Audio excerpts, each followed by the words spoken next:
Bien, c'est parti. Alors, dans cette vidéo, je vais parler de la méthode Discal de Gilbert Saporta. Alors, cette méthode-là, on la trouve dans des livres qui font référence, hein, dans le livre de Saporta lui-même, voilà, dans le livre de Stéphane Tuffery également, il est décrit, voilà, ou bien de Nakashi Konfe, hein, une série d'ouvrages qui présentent. Alors, moi, dans l'ouvrage que j'ai mis en ligne sur les discriminantes, je consacre un chapitre sous le traitement des descripteurs qualitatifs et comment mettre en œuvre les discriminantes dans ce cadre-là, où les variables explicatives, si vous voulez, sont toutes qualitatives. Donc, variables prédictives, descripteurs, variables explicatives, c'est différents termes pour dire la même chose dans le cadre supervisé. Dans le cadre supervisé. Voilà. Alors, pour présenter cette méthode-là, pour la détailler ici, je vais utiliser une librairie, c'est la librairie Scientist Tools. Alors, Scientist Tools, j'en ai parlé à plusieurs reprises maintenant, je pense que vous connaissez bien, c'est une librairie que j'apprécie beaucoup. Et elle comporte notamment une série de techniques, une série d'algorithmes liés à l'analyse discriminante. Alors j'en ai déjà présenté quelques-unes, hein. J'en ai fait une sur l'analyse discriminante linéaire prédictive avec Scientist Tools. J'ai montré l'intérêt de l'approche et l'intérêt d'utiliser Scientist Tools dans ce cadre-là. Ensuite également, j'ai montré comment ça fonctionne quand on veut faire une analyse factorielle discriminante, une analyse discriminante descriptive cette fois-ci. Voilà. Alors, dans Scientist Tools, il y a justement la méthode Discal. Voilà. Et c'est ce qu'on va essayer d'explorer maintenant pour voir qu'est-ce qu'il y a d'intéressant derrière cette méthode-là et pourquoi elle est pertinente dans certains cas. Alors, pour montrer l'intérêt de l'affaire, j'avais prévu ça, tac, je vais ouvrir le fichier pour que tout le monde voit tout de suite ce qu'on veut faire. Alors, le fichier que je traite là, c'est le fichier Mushroom. Il est assez connu, hein. C'est un fichier qui est là, qui est très connu, où l'idée, c'est de savoir si le champignon, hein, est comestible ou vénéneux, empoisonné. Enfin, quand on mange, on n'est pas bien, hein. Voilà. Alors, pour prédire la qualité du champignon, on a une série de descriptions. Donc, la variable cible est là, c'est la classe d'appartenance, soit comestible, soit empoisonnée, hein, vénéneuse. Voilà. Et pour décrire ça, on a des séries de caractéristiques liées aux champignons. Donc la couleur, la taille, enfin toute une série. Je suis pas expert en champignons, hein, donc je vous laisse regarder ça. Voilà. Alors, par rapport à la base initiale qui est là, j'ai simplifié, j'ai réduit le nombre de variables explicatives, tout simplement parce que comme ça, on a des résultats plus faciles à lire. Voilà, c'est tout simplement à cause de ça. Mais in fine, rien ne vous empêche d'aller sur Internet, de faire une recherche sur Mushroom Dataset, de récupérer la base. Elle est sur UCI notamment, hein, téléchargeable gratuitement. C'est une base assez ancienne, hein, qui date, voilà, presque 30 ans maintenant. J'utilisais quand j'étais en thèse, donc c'est vraiment il y a quelques années et vous pourrez aller plus loin et utiliser la base complète. Alors, un autre élément aussi important dans le fichier de données dans le dataset que j'ai préparé pour ce tutoriel-ci, c'est que j'ai rajouté une colonne qui permet de distinguer les variables d'apprentissage, les individus de l'échantillon d'apprentissage et les individus de l'échantillon test. Alors pourquoi j'ai fait ça? Parce que si d'aventure vous avez l'idée de reproduire ce que je fais là avec d'autres outils, parce qu'il y en a d'autres, hein, il y a SPAD par exemple qui met en œuvre Discal, elle est aussi dans Tanagra, je vais vous montrer rapidement tout à l'heure, il y a différents outils qui permettent de le faire, et moi-même d'ailleurs j'avais fait un tutoriel là-dessus il y a quelques années. En 2018, ça passe vite le temps, hein. À l'époque, comme il n'y avait pas une implémentation native de Discal, voilà, je l'avais mis en forme, sous forme, j'avais implémenté sous forme de pipeline, hein, sous forme de pipeline scikit-learn, où je mixais donc l'analyse des correspondances multiples de F-Analysis, un package Python qui fait qui implémente les méthodes factorielles, et ensuite, par-dessus, j'ai plaqué l'analyse discriminante de scikit-learn. Voilà. Et je les ai imbriqués sous forme de pipeline, et notamment, j'ai montré comment on peut essayer de trouver le bon nombre de composantes pour avoir un modèle prédictif le plus performant possible. Voilà, c'est décrit ici, hein, voilà, vous pouvez regarder sans aucun problème. Voilà. Alors pourquoi je refais la même chose? Parce que ce qui est très intéressant dans Scientist Tools, c'est que la méthode est programmée de manière native cette fois-ci, pas sous forme de pipeline, et surtout, on a la description du modèle dans l'espace initial. Parce que c'est bien ça qui pose problème. Alors, je reviens sur mon affaire. Si on est dans un schéma prédictif, on a une variable cible qualitative. C'est plutôt usuel, on a l'habitude de manipuler ça. Et les variables explicatives, ici, sont aussi qualitatives, toutes qualitatives. Comment on peut procéder? Alors, si on veut mettre en œuvre des systèmes à base de règles, comme des aires de décision, normalement, il n'y a pas de problème. On cherche des co-occurrences, simplement, des calculs, il n'y a pas de calcul matriciel là-dedans, hein. Donc il ne devrait pas avoir de souci. Effectivement, vous allez dans R avec RPart, vous pouvez mettre directement un arbre de décision, voilà, avec ces données-là sans transformation. Dans Python avec scikit-learn, c'est un peu bizarrement fait, hein, parce que normalement, on n'a pas besoin de faire des transformations, mais lui demande quand même. Mais bon, en tous les cas, avec les autres logiciels, il n'y a pas de souci, on peut utiliser directement. En revanche, si on veut créer un classifieur linéaire, un classifieur linéaire s'exprime sous la forme de combinaisons linéaires de variables. Or, on a des variables qualitatives. Une combinaison linéaire de variables qualitatives, ça n'a aucun sens. Alors, il y a une première approche que je développe d'ailleurs dans une vidéo ici, c'est de passer par un codage disjonctif. One hot encoding, on dit ça, c'est à la mode de dire one hot encoding. On dit codage disjonctif, hein, ça marche aussi bien, hein. Dans le codage disjonctif, je fais un codage 0,1. On peut avoir la méthode la plus simple possible. On fait un codage 0,1. Et une fois qu'on a fait un codage 0,1, on peut implémenter une méthode linéaire, un classifieur linéaire, comme ici dans la vidéo une régression logistique, mais on peut aussi faire une analyse discriminante. C'est tout à fait possible. Il y a une autre approche, et c'est justement cette approche-là que je vais développer aujourd'hui. Alors j'ai fait un petit schéma pour expliquer ça comme ceci. Donc ce schéma-là résume un peu ce qu'il y a derrière la méthode Discal. On a une base étiquetée, comme d'habitude, il n'y a pas de problème là-dessus. On a une base étiquetée, on a ici les variables prédictives ou les descripteurs, toutes qualitatives pour le coup, et on a la variable cible. Très bien. Une fois qu'on a ça, on va isoler d'abord les descripteurs et on va réaliser une analyse des correspondances multiples. Du coup, on projette les individus dans un espace continu cette fois-ci. Alors ici, je me suis cantonné au plan, hein. Voilà, on voit bien le nuage de points dans le plan. Et ça veut dire quoi? Ça veut dire que en réalité, on a la base train set, là, la base d'apprentissage. En réalité, on a une version de la base d'apprentissage où cette fois-ci, on a les coordonnées factorielles des individus. En ligne, c'est les individus, et en colonne, c'est les différents facteurs. Le nombre de facteurs à retenir est un enjeu possible. Et justement, c'est un instrument de régularisation, hein, pour contrôler le fait qu'on ingère ou pas, pas trop ou suffisamment, pas trop ou suffisamment, donc l'information véhiculée par les données. Donc, on voit déjà l'instrument de régularisation ici, hein. J'ai maintenant les données qui sont décrites dans un espace continu. Qu'est-ce qui se passe? Je reprends la variable cible et je la colle à ma base. Alors, pour faire joli, hein, j'ai montré dans le plan. Du coup, on a bien les individus projetés dans un espace continu et les données sont étiquetées, hein. J'ai repris la colonne bleue là et je l'ai rajoutée ici à mon dataset. Vous avez bien vu, hein, mon dataset des factoriels, enfin des coordonnées factorielles. Une fois qu'on a ça, bah, je peux lancer l'analyse discriminante. Donc, je crée un séparateur linéaire dans l'espace factoriel ici. Qu'est-ce qui se passe? On a deux étapes.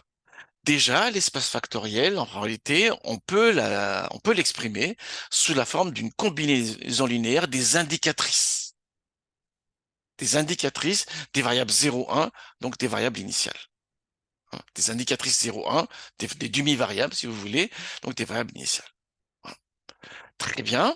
Ensuite, je fais une analyse discriminante qui, elle, s'exprime sous forme de combinaison linéaire des facteurs, sachant que les facteurs elles-mêmes sont exprimés sous la forme de combinaison linéaire des indicatrices. Qu'est-ce qui se passe? On peut créer le modèle final ici, qui va s'exprimer sous la forme de combinaison linéaire des indicatrices. Donc c'est un pendant possible, hein, c'est une alternative possible de je fais le codage 0,1 moi-même et ensuite je vais lancer l'analyse discriminante sur les variables 0,1. Ça, c'est une piste possible. Il y a une deuxième piste possible, c'est que je vais passer par une ACM, voilà, sachant que les facteurs d'une ACM sont des combinaisons linéaires des indicatrices. Et ensuite, dans l'espace de l'ACM, dans l'analyse des correspondances multiples, voilà, je vais lancer l'analyse discriminante. Et du coup, j'ai une combinaison linéaire des facteurs. Et quand je combine les deux, j'ai un modèle prédictif final qui s'exprime sous la forme de combinaison linéaire des indicatrices. Avec un atout supplémentaire, c'est que ici, je peux choisir le nombre de facteurs à retenir. Donc, j'ai un outil, hein, de régularisation.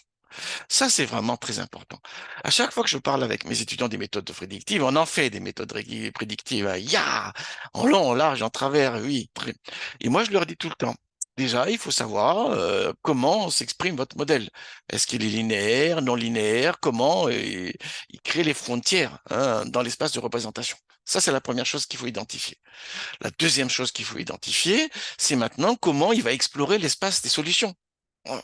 Là, c'est là qu'on a l'algorithme d'optimisation souvent. Souvent, ça s'exprime sous la forme d'un algorithme d'optimisation. Et dans cet algorithme d'optimisation-là, il y a une tournevis. Il y a un ou plusieurs tournevis qui permettent de guider cette optimisation-là pour apprendre le mieux possible des données. Il faut apprendre des données d'apprentissage, mais ne pas trop apprendre des données d'apprentissage. Sinon, on va ingérer les scories qu'il y a dans les données d'apprentissage. Mon Dieu, que je répète ça. Enfin, le nombre de fois que je dis ça à mes étudiants, j'essaie d'expliquer parce que souvent, ils voient les méthodes et ils croient que les méthodes sont très différentes. Bien sûr qu'il y a des différences dans ces différentes méthodes, hein, mais c'est à nous de les discerner. Et il y a beaucoup de points communs des différentes méthodes. Hein. Il y a toujours ces éléments-là. Comment ils s'expriment? Maintenant, on sait qu'on a une combinaison linéaire des indicatrices. Très bien. Donc, une autre solution possible était de faire un one-hot encoding, un codage disjonctif, et ensuite de lancer directement les discriminantes dessus. Voilà. Et l'autre élément important, c'est que est-ce qu'il y a un tournevis qui permet de ne pas trop ingérer les informations dans les données? Bah, c'est dans le choix du nombre de facteurs ici. Une fois que vous avez saisi ces subtilités-là, vous êtes paré pour apprendre, pour comprendre les différentes méthodes de machine learning. C'est vraiment ça qui est important. Bon. Alors, une fois qu'on a vu ça, bah moi, j'avais préparé ici mon petit notebook. Alors, j'importe les données, hein, comme d'habitude, donc il n'y a pas de surprise là-dessus. Voilà. Et ensuite, je vais comptabiliser les individus en apprentissage et en test. Il y a 4124 dans l'échantillon d'apprentissage et il y en a 4000 pour le test. OK. Donc, je vais scinder en deux data frames distincts. Voilà. Et la colonne sample status, là, je n'ai plus besoin. Donc, je l'évacue. Oui, d'accord. Alors, pour l'apprentissage, du coup, j'ai 4124 individus et 7 variables, classe plus les prédicteurs, les variables prédictives, voilà. Et pour le test, je n'ai 4000 et les 7. La variable simple statut, je l'ai évacuée. On est bien d'accord là-dessus, puisque ça y est, j'ai scindé la base. Alors, si on souhaite lancer la méthode discale pas à pas, il faudrait faire d'abord l'ACM, ensuite lancer l'analyse discriminante sur les facteurs de l'ACM. C'est exactement ce que j'ai mis en œuvre ici. Je l'ai fait en 2 temps et ensuite je l'ai encapsulé dans un pipeline. Ces 2 étapes-là, je les ai encapsulées dans un pipeline. C'est ce que je fais ici. Alors, moi, je vais recommencer en 2 temps ici pour qu'on voit bien ce qui se passe. Mais par la suite, je vais montrer que dans Scientist Tools, il y a la méthode discale elle-même qui est déjà implémentée et qui nous donne le résultat final. Ce qui évite d'avoir à s'embrouiller à faire les calculs à la main. Hein. Bon, c'est des calculs matriciels, mais c'est pas non plus violent. Hein. Mais bon, au moins quand le logiciel le fait tout seul de son côté, on est sûr que ça a été bien fait. Il n'y a pas d'inquiétude à se faire. Alors, toujours en utilisant Scientist Tools, du coup, je vais importer la méthode analyse des correspondances multiples et je vais le lancer, bien sûr, sans prendre la variable classe. On est d'accord là-dessus, hein? Bah oui, oui, oui. Elle est non supervisée, hein? On est bien d'accord là-dessus. C'est bien ce que je fais là, hein? C'est la partie verte que j'ai isolée et c'est sur cette partie verte-là que je vais lancer la CM. On lance les calculs et j'affiche les valeurs propres et je vais en profiter pour faire un petit commentaire sur les valeurs propres et les pourcentages de variance restitués parce que souvent c'est un aspect que les étudiants ne comprennent pas trop ou s'embrouillent là-dessus.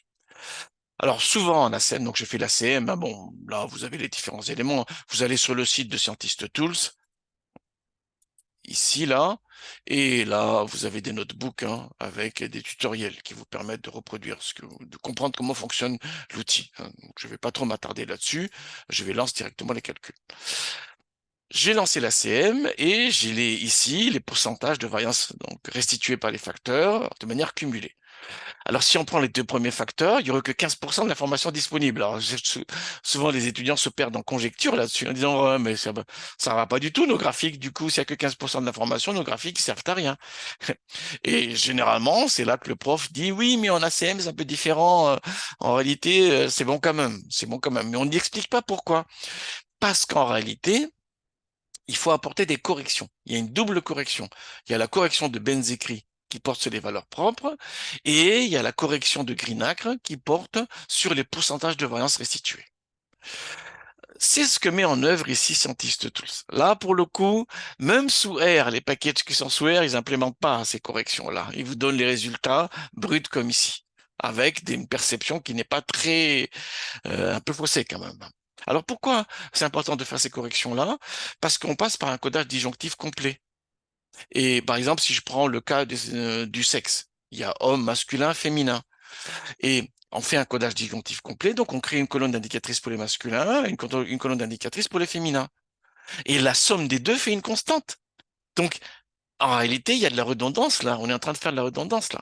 Alors, ça plante pas le logiciel. Il y a dans certaines situations, dans certains calculs, et ça plante même les calculs. Mais là, en l'occurrence, dans une méthode factorielle, ça plante pas. Mais on est en train de capter une série d'informations redondantes parce qu'on fait ça avec l'ensemble des variables en fait. Et il faut enlever ces redondances là. Et justement, c'est le propos des deux corrections qui sont là. Du coup, on a la correction des valeurs propres, là, correction de Benz-Écrit, et on a la correction de Greenacre, et on se rend compte, en réalité, que sur les deux premiers facteurs, il y a 65% de l'information disponible. Ah bah, du coup, je peux faire une sorte de scriptplot, alors. Une sorte de scriptplot, en tout cas, de la proportion de variance restituée en fonction du nombre de facteurs, en utilisant ces pourcentages corrigés. Alors, c'est ce que je fais ici, hein. Donc, je prie Seaborn et NumPy et je fais un line plot. Et on se rend compte que sur cette base-là, on a capté schématiquement à peu près, hein, à partir de 7 facteurs déjà, on capte plus grand-chose supplémentaire après. Hein, voilà, 7, 8, à peu près par là, en fait, ou 9 même un peu. En termes de captation de l'information véhiculée par la partie X seulement, par les parties et donc des variables, des descripteurs. Ça ne veut pas dire que c'est ce qu'il y a de mieux pour la prédiction. C'est totalement non supervisé là. Et nous, on veut mettre en œuvre le système dans un apprentissage supervisé, dans une classification supervisée. Donc, on a deux points de vue différents. En tout cas, en termes de captation de l'information véhiculée par les X, on a une idée ici qu'à partir de 7 facteurs, déjà, on a déjà pas mal d'informations. Et qu'en augmentant ici, on a guère plus. En ACM, dans les correspondances multiples, n'oubliez pas donc de mettre en œuvre cette double correction-là. Benz écrit Greenac. Je dis tout le temps, parce que mes étudiants, ils font ça vite fait, et ils ont une idée en tête et ils voient pas. Et si, c'est très important. C'est très important. Une fois que c'est fait ça, je peux calculer les coordonnées des individus dans l'espace factoriel. Donc c'est ce que je fais ici.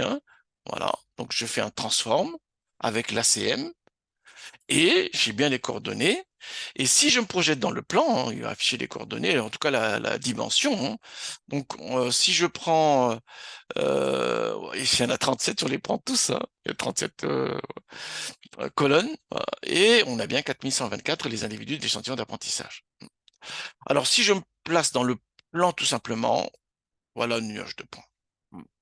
Mais potentiellement, donc, on a 37 facteurs. Et l'enjeu, c'est de choisir le nombre de facteurs. Là, j'ai fait le graphique jusqu'à 16 seulement. Je voulais pas trop m'embrouiller, aller trop loin. Mais bon, c'est une possibilité. Alors, qu'est-ce qui se passe? On va voir les classes d'appartenance. Donc là, je vais maintenant me lancer dans la discriminante dans l'espace factoriel. Donc, je vais me lancer dans cette partie-là. Ça y est, je suis dans l'espace factoriel. Je sais que les individus sont étiquetés. On va essayer de lancer la discriminante. Alors, je comptabilise les classes cette fois-ci sur l'échantillon d'apprentissage. Dans l'échantillon d'apprentissage, il y a 2160 champignons comestibles et 1964 champignons, il ne faut pas les manger. Ensuite, je fais le graphique pour faire joli, avec les classes d'appartenance, on voit bien. Et il faut trouver un séparateur linéaire si on se cantonne, si on reste dans le plan. Oui, d'accord, hein. Mais par la suite, on va essayer de déterminer justement le bon nombre de facteurs. Oui, d'accord là-dessus. Alors, si je prends ces deux facteurs-là, j'ai un data frame, voilà, et à ce data frame-là, j'ai additionné donc la variable cible classe. On est bien dans cette situation-là, ici, là. J'ai les facteurs, voilà, et aux facteurs, j'ai rajouté la classe ici. C'est ce qui me permet de faire le fameux graphique que j'ai fait au-dessus, hein, voilà, bon. Alors, qu'est-ce qu'il me reste à faire du coup? Je vais lancer la discriminante pour calculer les séparateurs définis sur les facteurs. Allons-y, donc je lance ça ici. Et bien sûr, j'ai les coefficients. On n'a pris que deux facteurs, donc on a, voilà. Et on a ici l'intercept des constantes. Alors, on peut calculer la forme donc implicite de la frontière, puisqu'on est dans le plan. C'est ce que je fais ici, hein. Donc, je fais ici la forme implicite de la frontière. Donc, c'est ça qui définit la séparation dans le plan. Si je la mets sous forme explicite, on a cette équation-là. Et comme je l'ai sous forme explicite, je peux la représenter dans mon espace de représentation. C'est bien un séparateur linéaire. L'analyse discriminante est bien un classifieur linéaire, au même titre que la régression logistique. La régression logistique est un classifieur linéaire. Il trace des droites dans le plan pour séparer les classes. Bien. Alors, si on veut évaluer sur l'échantillon de test, alors j'ai pas mis dans mon schéma, mais parce que ça tient pas, tout simplement. Si on avait voulu évaluer sur l'échantillon de test, j'aurais mis ici une base supplémentaire avec les projections et ensuite les projections et puis les calculs de prédiction. Voilà. C'est ce que je vais faire ici. Donc, je projette les individus supplémentaires dans l'espace factoriel, dans le plan ici. Voilà, hein, avec transform de l'ACM. Hein, on est d'accord là-dessus. Une fois que j'ai projeté ces individus dans l'espace factoriel, j'ai récupéré les deux premiers facteurs et ensuite, j'applique l'analyse discriminante sur les deux premiers facteurs. Vous avez bien un prédict de LDA sur le data frame constitué des facteurs.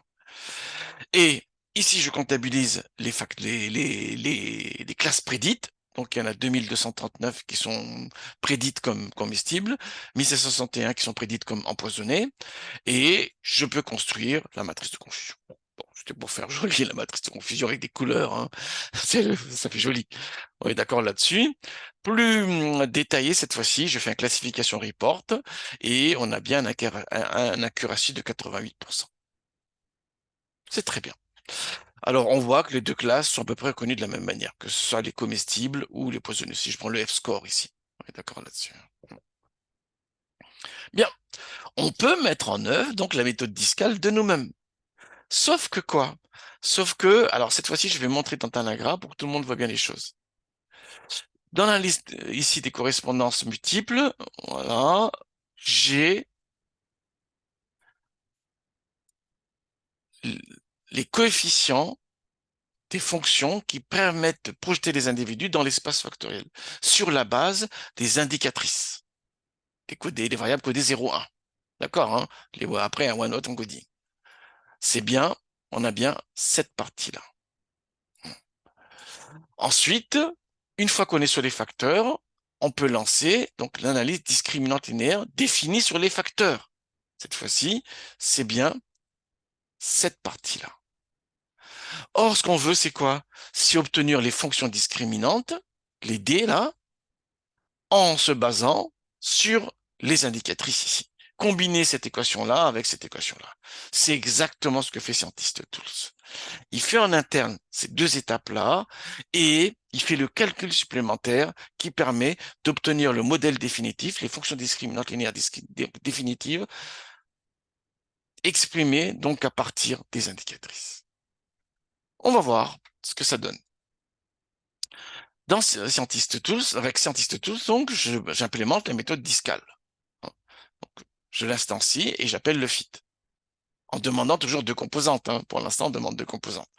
Une fois qu'on a ça, je vais pouvoir afficher les coefficients maintenant exprimés à partir des indicatrices initiales. C'est tout l'intérêt de l'affaire. Voilà, je vais lancer et c'est ça. On a bien cette partie en bas ici. Et c'est ce qu'on voulait obtenir. C'est ce qu'on voulait obtenir. On a un modèle qui est directement interprétable. Par exemple, hein, si je prends un petit exemple, on sait que quand le CAPTCHA est de type B, voilà, il y a plus de chances que que le champignon soit comestible. Quand le CAPTCHA est de type C, il y a plus de chances cette fois-ci qu'il soit empoisonné, mais dans une moindre mesure. Donc on peut voir, on peut lire directement les coefficients là et se lancer dans des interprétations. C'est tout l'intérêt de l'affaire, hein. Et on peut même en déduire des coefficients de scoring, hein, à attribuer des notes. Comme ça, vous allez chez le pharmacien, vous montrez votre petit mushroom là, et le pharmacien ou la pharmacienne, il regarde et il appuie sur son petit smartphone, il calcule les points selon ce qu'il voit, et à la fin, il y a une note finale qui vous dit, oh là là, faut pas le manger là, parce que là, vous allez décimer toute votre famille, hein. Ou bien, oui, il faut le manger en omelette, généralement, ça c'est très bien, ou ainsi de suite. Hein. On est bien d'accord là-dessus. On a des résultats qui sont directement exploitables pour la prédiction. On a vu que ça marchait la prédiction, mais en plus, qui sont interprétables. Et c'est vraiment très, très, très important dans la vie réelle. Si on veut classer des choses, pourquoi pas, hein, très simplement sur des images, machin, oh, ok. Mais dans une grosse partie du machine learning, on a besoin de comprendre le résultat, hein. Et c'est ce à quoi contribue cette méthode-là. Alors, une fois qu'on a ça, on a aussi l'intercept, bien sûr. On a bien ici l'équation de l'intercept, la constante, si vous voulez. Alors, du coup, je peux utiliser Discal de Scientist Tools, hein. Donc là, vous avez vu, hein, je l'ai instancié. Ensuite, je l'ai entraîné en plan le fit. Et après, je peux faire le predict sur l'échantillon test directement, sans avoir à faire du recodage, hein, sans avoir à appeler le transform, ainsi de suite, hein. Je fais un predict direct sur l'échantillon test exprimé dans les données originelles. On a ici les classes, donc je vais comptabiliser les classes prédites, hein, et après, je vais lancer le classification report. Il vaut mieux qu'on ait les mêmes résultats que tout à l'heure. Si on n'a pas le même résultat, faut s'inquiéter, hein. Mais oui, forcément, forcément. J'ai reproduit pas à pas ce qu'il y avait dans la librairie. Après coup, on doit avoir exactement les mêmes calculs, hein. Hein, on a bien de 88% d'accuracy et on a les F-scores qui sont exactement les mêmes. Forcément, c'est les mêmes. Si vous lancez à la pas à pas au-dessus et que vous faites les calculs matriciels à la main, on doit tomber sur ces équations-là, hein, sur ces coefficients des équations ici, basés sur les indicatrices. Alors, arrive maintenant une question clé. Comment je peux définir le bon nombre de facteurs? J'ai mis le plan par commodité pour bien montrer ce qui se passe, mais le bon nombre de facteurs reste un élément important. Alors, j'avais déjà montré au-dessus, hein, que avec la courbe ici, là, on peut se faire une idée. Mais elle est où la courbe? Elle est là. Mais cette courbe-là, elle vous présente la variance restituée sur les x. Rien ne dit que parce que j'ai suffisamment restitué de variance, c'est exactement ces facteurs-là que je dois utiliser pour la prédiction. On est bien d'accord là-dessus. On est dans une démarche non supervisée ici. Et nous, on a besoin d'une démarche supervisée. Quel est le bon nombre de facteurs qui permettent de mieux prédire possible la variable classe, hein, les classes d'appartenance? Alors, bah, l'idée est très simple, que j'ai fait maintes fois, hein. En réalité, je recommence tout le temps la même chose, mais avec des outils différents, avec des cadres un peu différents, mais la trame fondamentale reste bien la même. Et c'est bien ça qui est important, hein. Quand vous savez conduire une voiture, vous savez qu'il y a un volant, vous savez qu'il y a des pédales, vous savez qu'il y a des leviers, voilà, vous changez de voiture, a priori, au bout de 2-3 minutes, vous avez retrouvé vos repères. Voilà. Ben, le machine learning, c'est pareil. Il y a une trame fondamentale qu'il faut absolument maîtriser. Une fois que vous avez maîtrisé cette trame-là, changer d'outil ou changer de méthode, ça ne doit pas être un problème. Ça ne doit pas être un problème. Alors, qu'est-ce que je fais? Le train, je vais les scinder en deux parties. Le train, je vais le scinder en deux parties et ensuite, je vais utiliser un que j'appelle learning ici, voilà, pour entraîner le modèle avec Discal, et un deuxième, le validation set, qu'on trouve dans certains logiciels, comme dans SAS par exemple, hein, qui permet de mesurer les performances. Alors, ce système-là, je l'ai montré dans une vidéo où je parle des arbres de décision et je parle du post-élagage. Sur le post-élagage, il y a deux mécanismes généralement qui sont mis en œuvre, soit la validation croisée, soit l'utilisation d'un échantillon de validation. Bah, c'est ce que je mets ici en œuvre ici. Donc, c'est bien le train set que je suis en train de scinder en deux, avec 70% pour le learning, pour la modélisation, et les 30% restants pour surveiller la qualité de l'apprentissage. Je peux le faire parce que j'ai 4000 individus. OK, je peux le faire. Si vous avez moins d'individus, passez par une validation croisée. On est d'accord là-dessus. J'ai suffisamment fait de vidéos sur la validation croisée pour que vous n'avez pas trop de soucis pour pouvoir le faire, hein. On est d'accord. Alors, donc, mon train set, je vais les scinder en deux parties. Voilà. Si pour l'entraînement du modèle, et là, pour l'évaluation, je vais mesurer l'accuracy tout simplement. Et du coup, je fais une boucle qui part de 2 facteurs jusqu'à 15. Hein. Et je vais réitérer les démarches. Alors, je lance tout de suite, hein, parce que ça prend un petit bout de temps quand même, et je vais aussi faire une pause avec les vidéos. Qu'est-ce qui se passe? Donc, je me suis fixé un nombre maximum de composantes de 15. Donc, ça va partir de 2 jusqu'à 15. Alors, je vais récupérer dans un vecteur donc le taux de reconnaissance, l'accuracy en resubstitution sur le learning, sur la base learning, et je vais aussi recueillir dans un autre vecteur l'accuracy, donc mesurée sur la base de validation. On parle aussi de tuning set généralement. C'est bien la partie apprentissage qu'on est en train de scinder en deux ici. Et je me permets de le faire parce qu'il y a suffisamment d'individus, il y a 4124. S'il y avait peu d'individus, mieux vaut partir sur une validation croisée. Et là, je t'ai fait plusieurs vidéos qui montrent ça, hein. Donc, regardez sur les différentes vidéos comment ça peut se passer. On est d'accord, hein, parce que je sais très bien que il faut absolument qu'on arrive à mettre bien en ordre tout ce qu'on peut avoir en tête. Ensuite, qu'est-ce qu'il fait? Ben, je fais une boucle tout simplement de 2 jusqu'à ma composante. Je vais lancer la discale, voilà, avec un nombre de composantes qui va varier. Donc 2, 3 jusqu'à 15. Et je fais l'apprentissage. Ensuite, je mesure donc l'accuracy sur le learning set, hein, donc la sous-partie du training set, on est d'accord là-dessus. Et ensuite, je vais aussi mesurer l'accuracy score sur le validation set, ou le tuning set cette fois-ci. Voilà. Et une fois que j'ai mis tout ça, j'ai deux vecteurs. Alors, je vais faire une petite pause, voilà, de la vidéo, parce que ça prend un certain temps, mais c'est bien ces schémas-là. C'est bien ces schémas-là. Allez, à tout de suite. Bien. Alors, les calculs sont terminés. On a bien ici les taux de reconnaissance, l'accuracy sur le learning set. Et ici, le taux de reconnaissance sur le validation set. Alors, pour que tout le monde puisse se faire une idée, j'avais déjà mis en place ce schéma pour justement le post-élagage des arbres des décisions. J'en ai profité, hein, pour retrouver la vidéo. Et on est bien dans cette idée-là. On a le train set qui est subdivisé. Alors, dans le cadre des arbres de décision, j'avais parlé de growing set et de pruning set. Ici, on va parler tout simplement de learning set et de validation set. Mais c'est bien la même idée, hein. C'est le training set qu'on va subdiviser en deux parties. Une partie pour créer l'arbre, pour créer le modèle, pour le coup, et une autre partie pour évaluer les performances. Et ce qui varie pour nous ici, c'est pas le nombre de feuilles. Ce qui varie pour nous ici, ce sera le nombre de facteurs à retenir, hein, qu'on a fait évoluer de 2 jusqu'à 15.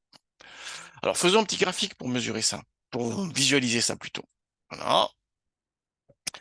Et on voit bien qu'en réalité, la meilleure solution, ce serait autour de 9 composants. Souvent, les étudiants partent souvent sur l'idée du grid search CV. Et boum, je fais un grid search CV avec 15 paramètres que je croise et il bosse, il fait pour ça la machine. Oui, mais en réalité, on peut avoir des artefacts, hein, c'est des validations croisées, donc c'est soumis à une certaine fluctuation d'échantillonnage, on est bien d'accord là-dessus. Moi, je préfère souvent qu'on manipule très peu de paramètres et qu'on essaie de montrer les résultats sous forme de graphique. Ça nous permet de mieux comprendre le comportement de l'algorithme. Bon, ici, 9 paraît effectivement évident, mais on aurait pu avoir des résultats qui sont un chouïa au-dessus de 9. Et si on fait un grid search CV tout bête, là, on va prendre ce chouïa-là. Et on ne peut pas mettre en œuvre la préférence à la simplicité. C'est pour ça que moi, je préfère toujours te faire manipuler peu de paramètres déjà. C'est quand même plus raisonnable. Il ne s'agit pas de croiser tous les paramètres possibles et imaginables. Et ensuite, peu de paramètres et essayer de voir avec des représentations graphiques pour essayer de comprendre comment se comporte l'algorithme et comment choisir la bonne valeur du paramétrage. C'est ça qui est important. Bon. Vous avez vu, hein, en bleu, ici c'est en restitution sur le learning set, et ici en orange rouge, voilà, enfin, voilà, nous avons la courbe sur le validation set. Et on voit bien, 9 paraît pas mal. Qu'est-ce qui se passe alors? Je vais relancer les calculs sur les 9 facteurs. Très bien, hein, donc c'est ce que je fais ici, hein, sur la base d'apprentissage complète, cette fois-ci, hein. Je fais l'apprentissage sur les 9 facteurs sur la base d'apprentissage complète. Et une fois que j'ai fait l'apprentissage, je vais l'appliquer sur l'échantillon de test ici. Est-ce que 9 facteurs sera mieux que 2? C'est ça la question. C'est ce qu'on va voir tout de suite. Apparemment, oui, mais bon, on va voir, on va voir. Elle est un peu bizarre, la forme de la courbe là, hein. Apparemment, voilà, mais bon, c'est les comportements des algorithmes parfois, hein, mais ça paraît cohérent. Quand les deux courbes là sont décalées, c'est normal, parce que là, on est sur la courbe bleue, on est en resubstitution, mais quand les deux courbes sont assez cohérentes, c'est plutôt rassurant, hein, sur ce qu'il faut comprendre. C'est ce qu'on est en train de faire. Après qu'il y a un décalage, c'est normal également. On est d'accord. Alors, ben, on voit que ici, l'accuracy est de 90% et on a amélioré les deux, donc la reconnaissance des deux classes, à la fois sur le comestible et sur l'empoisonné. Vous avez vu, hein. Bien. Alors, si je résume, quand on est dans un apprentissage prédictif, dans une classification supervisée, et la variable cible, et quand la variable cible est qualitative. Très bien, c'est plutôt le cas, hein, puisqu'on est en classification supervisée, justement. OK. Et que tous les descripteurs sont qualitatifs. Il y a différentes approches possibles. Il y en a une, déjà, c'est partir directement sur les systèmes à base de règles. Donc là, il n'y a pas de transformation de variables à faire. OK. En revanche, si on veut utiliser des systèmes qui ont besoin de variables explicatives quantitatives, on peut soit partir directement sur un moins haut encoding, mais là, du coup, la régularisation, on l'a que sur l'algorithme d'apprentissage lui-même, ou bien passer par une représentation factorielle et ensuite lancer l'apprentissage sur la représentation factorielle. Avec, bien sûr, comme contrainte qu'il y a un élément de régularisation qu'il faudra maîtriser, c'est combien de facteurs je veux prendre. Voilà, excellent travail à tous.